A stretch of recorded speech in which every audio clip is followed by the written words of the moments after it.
Saludos cordiales, mi nombre es Glenda Alicia Rodríguez de Valladares, mi número de carnet el 853935-2021. En esta oportunidad para la materia criminología y ley penitenciaria voy a hablarles de un tema que se contempla dentro de la unidad 3, que es el origen de la pena. Para esto vamos a recordar que en el tiempo de la venganza pública, la venganza privada, para el tiempo del medievalismo y asimismo para el derecho romano, siempre existieron castigos para aquellas personas que atentaban en contra del orden público, personas que contrariaban la ley. Estos castigos eran aterradores, eran castigos de sufrimiento, como por ejemplo las torturas, la hoguera, el fusilamiento, la estrangulación, pues se le hacía a la persona que cometía un delito lo mismo que él había hecho a su víctima. Recordemos el ojo por ojo, diente por diente.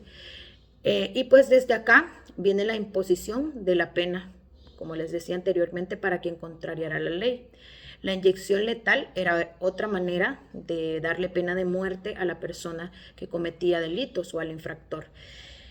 Con el tiempo, las penas se van humanizando y van originándose pues nuevas maneras de manejar la situación cuando una persona comete un delito.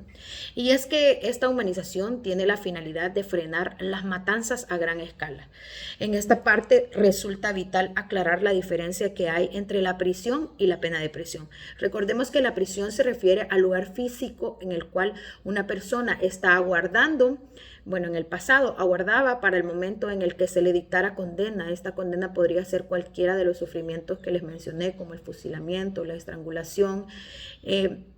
Eso era en concreto la prisión. Pero la pena de prisión, a diferencia, es la imposición que se le da a un ciudadano que ha sido infractor, que ha cometido un delito, de permanecer dentro del espacio físico que es la prisión durante un tiempo determinado y definido por las leyes judiciales de un país, por el hecho de que ha cometido un delito, pero después de cumplir con el tiempo que ha sido determinado, las personas quedan en libertad y ya no son sometidas a torturas como era anteriormente.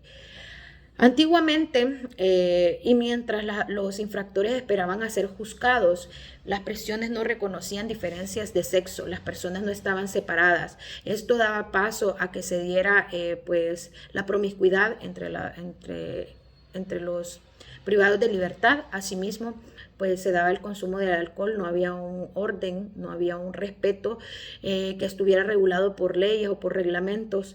Las personas estaban en calidad de hacinamiento y había, como les explicaba anteriormente, circulación libre de ilícitos dentro de los centros penitenciarios.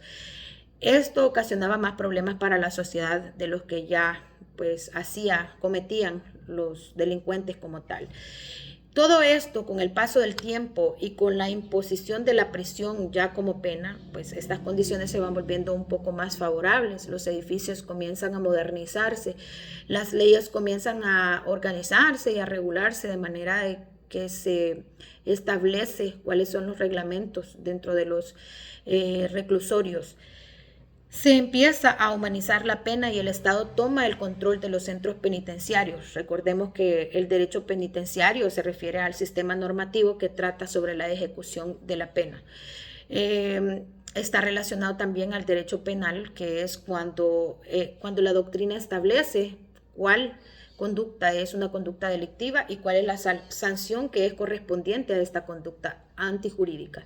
Nuestra Constitución en el artículo 27 define el marco legal para la existencia de nuestro sistema penitenciario. La pena de prisión también tiene relación al derecho procesal si lo vemos desde la perspectiva de que toda aquella persona que comete un delito debe seguir un proceso para que sea castigada su conducta punible, y es también derecho procesal el que le da la proporcionalidad a los delitos y penas, la independencia judicial, las garantías procesales, etc. Para cerrar, debo afirmar que es a partir del siglo XX que se da la reducción de la pena de muerte, del tormento y de las penas corporales. Es aquí donde se consagra la pena de prisión como pena reeducadora, resocializadora y rehabilitadora del privado de libertad.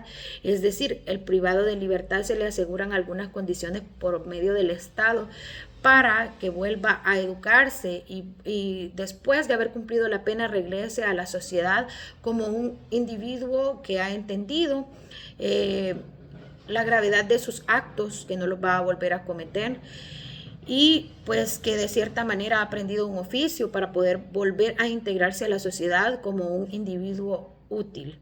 Agradezco mucho su atención.